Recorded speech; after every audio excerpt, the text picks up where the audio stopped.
Warning: this video contains subject matter and content that some viewers may consider disturbing. Viewer discretion is advised.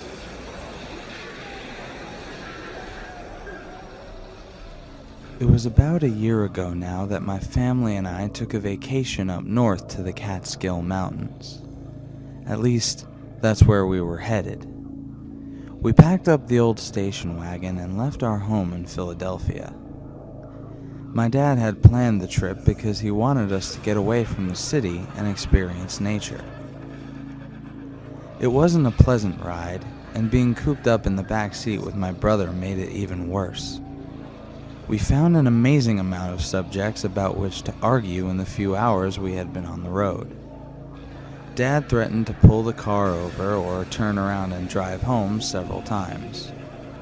I didn't care because I didn't want to go on that stupid trip anyway. Unfortunately, his threats were nullified when the old heap broke down a few miles outside of Scranton. We were off the main highway in a wireless signal dead zone, and we were unable to flag down any passing motorists for assistance. Eventually, we decided to head for a town about half a mile up the road.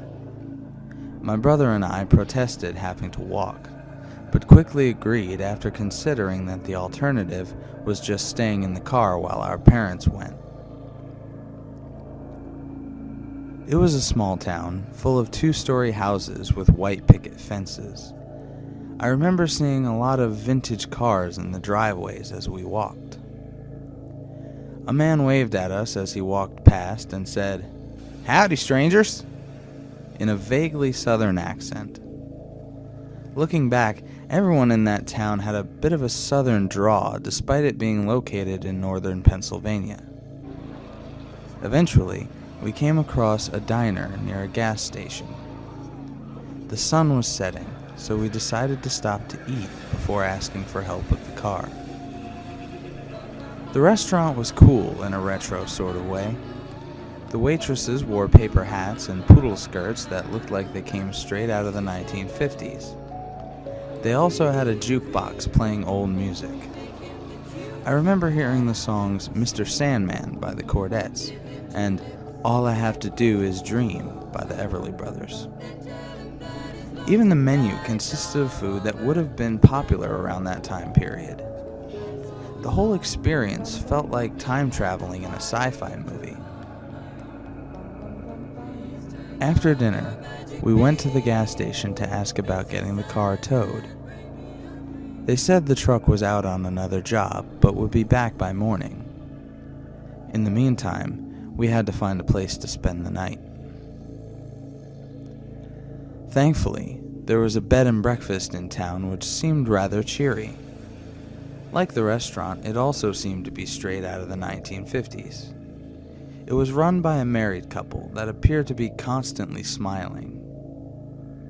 The husband wore a bow tie and sweater vest, while the wife wore a dress and spent nearly the entire time in the kitchen.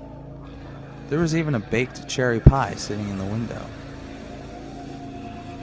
When my dad was getting us checked in for the night, I overheard him talking with the guy about what happened to our car. He responded with strange phrases like, "Golly, that's a pickle," and "Gee whiz, I wish I could help you, mister." Something about him just seemed off, and the same went for everyone in the town. They all just seemed too nice, I guess. Of course, there's nothing wrong with being nice, but it just didn't come off as genuine. In the middle of the night, my brother and I awoke to the sound of rustling in the trees. We were both pretty light sleepers, but the strange nature of the town made us even more on edge. To investigate, we peered out the window and saw tall, slender figures moving through the trees about a block away. We thought it was just our imagination running wild, but then they came closer, and we could see their eyes glowing red in the dim moonlight, their wolf-like snouts dripping wet, and their mouths full of long, sharp fangs. There were about 5 of them that we could see, We wanted to wake up our parents and run for our lives, but we knew they wouldn't even believe us enough to look. We had to do something, though, because as we looked at the beasts, we could tell that they saw us. We ran out of the bed and breakfast and as fast as we could away from the monsters. We ran into the sheriff, who exclaimed, "Goodness me, kids! You gave me a fright. What are you doing out here so darn late?" The truth wasn't the most plausible explanation, but it was all we could think of in our terror. He said, Now, don't you go spinning yarns on me. Let's get you back to your folks." He walked us back into town, but before I knew it, my brother had disappeared. I started freaking out, but the sheriff kept insisting that he would be fine and that he probably just wandered off. This did nothing to dissuade my fear. He told me to wait at the bed and breakfast while he went to look for him. I only pretended to comply until he was out of sight. I ran right back to where we first ran into the sheriff.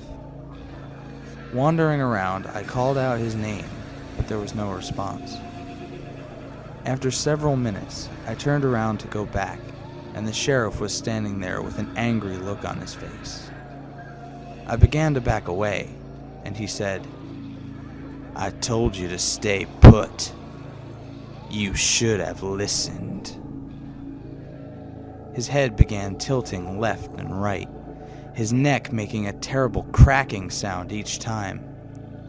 He reached into his mouth with both hands and began tearing the flesh from his skull. I was frozen in fear just long enough to see his skin fall to the ground like a rubber suit. Underneath, he was one of the creatures. I honestly don't know what happened after that. The next thing I remember, it was morning, and my parents had learned of my brother's disappearance. They started a search party led by the sheriff, and I knew they wouldn't find anything. We went back home after a while, and I made the mistake of telling my parents what really happened. That is why I am currently living in a Philadelphia state mental health facility. My parents visit from time to time, usually telling me how they haven't found my brother, but how they'll never stop looking. But yesterday, my mom let something slip that I found very interesting. Apparently, that cheery little town that brought our family so much grief isn't even there anymore. She showed me a newspaper clipping about people having mysteriously disappeared in that area, causing it to become a local urban legend. If the rumors are to be believed, it's a ghost town that hasn't existed since the 50s. Even stranger, there are people who claim to have lived there as children, but there are different accounts regarding what state the town is a part of. On top of that, no one can remember the town's name or its exact location.